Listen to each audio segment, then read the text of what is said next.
Ay, matindi pala ito si Ramil Madriaga. Hindi lang pala ito magiging testigo sa impeachment laban kay Sara Duterte. Ito pala ay pwede rin gawing testigo sa korte kung uusad yung issue ng plunder na nakapile na sa Office of the Ombudsman at makakarating sa Sandigang Bayan. Kasi plunder ang isinampang kaso ni dating Senator Trillanes laban kay Sara Duterte.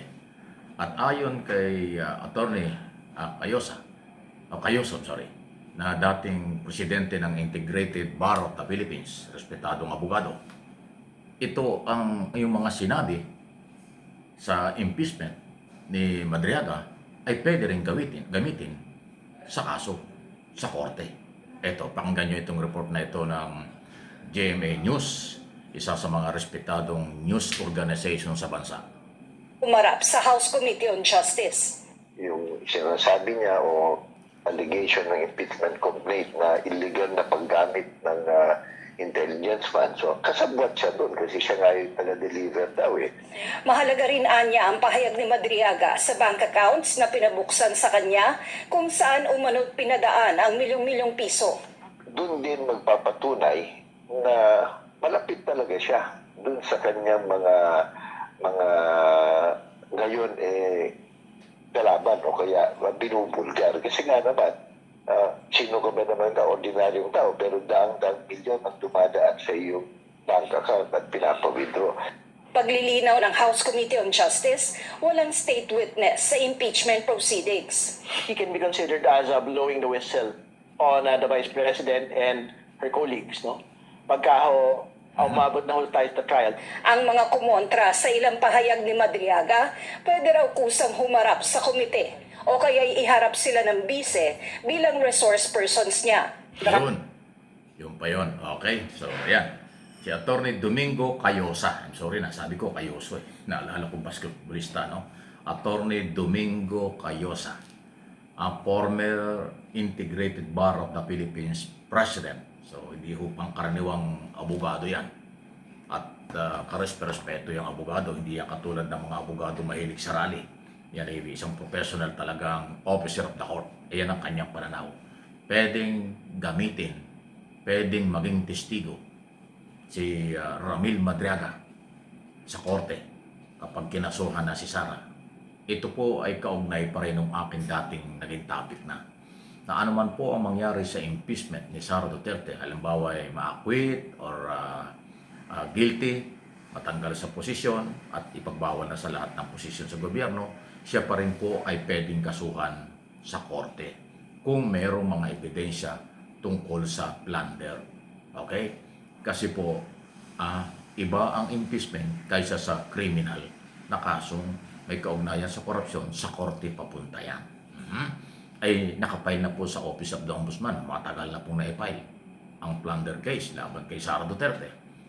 Dahil ang paniniwala po ni Attorney Cayosa, talagang na-establish at siya'y naniniwala na maraming alam si Madriaga.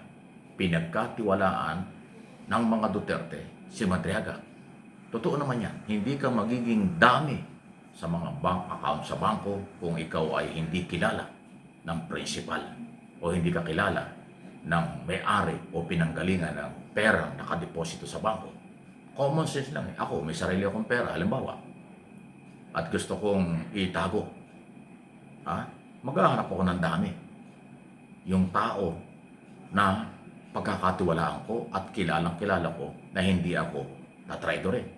Kasi yung paggamit ng dami, hindi ho yan biro. Ganito yan eh.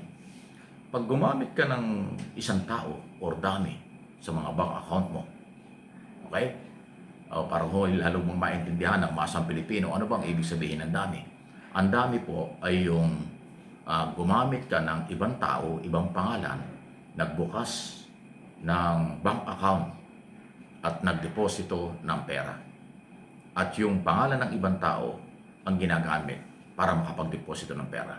Halimbawa nga po, ako yung may pera pero gusto kong itago, gagamit ako ng dami ng ibang tao. Tapos yung taong aking pinagkakatiwalaan, talagang hindi ako tatraidorin, yun ang gagamitin ko. Magbukas ka ng account, pangalan mo, at ako na ito yung magdideposit ako ng pera dyan ko dadaan ng pera ko. pero nakapangalan sa iyo. Pero dahil ako'y may tiwala sa iyo, may tiwala ka rin sa akin, hindi mo katatrego rin. Habang panahon, nasa iyo, pansamantala, yung account number at yung pera niya, pero pag kailangan ko na, withdrawin mo yan, ibibigay mo sa akin. Yun po yung usapan dyan. Kaya hindi pwedeng gawing dami ng principal o ng may-ari ng pera o kung saan manggaling ang pera kung hindi mo pinagkakatiwalaan ng isang tao at hindi mo kilala. Bakit mo ipagkakatiwala yung halimbawa daan-daang milyon sa taong hindi mo kilala, ipapangalan mo sa kanya ang bank account?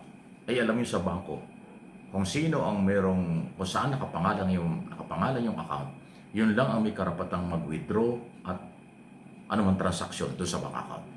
Yung may-ari ng pera, kung hindi naman nakapangalan sa kanya, wala siyang magagawa. Kaya kailangan ang dami ay malapit na kaibigan, kakilala, at talagang pagkakatiwalaan. Ang problema, ginamit nila. Sabi ni Madriaga, ginamit siya bilang dami ng mga Duterte. Tapos ngayon, dahil nabulilyaso na, idinidinay ng mga Duterte. Hindi daw nila kilala. Aba, delikado yan. Pag tinuluyan yung hindi nyo at sinabi yung hindi nyo kilala, pabubuksan yung account na yan.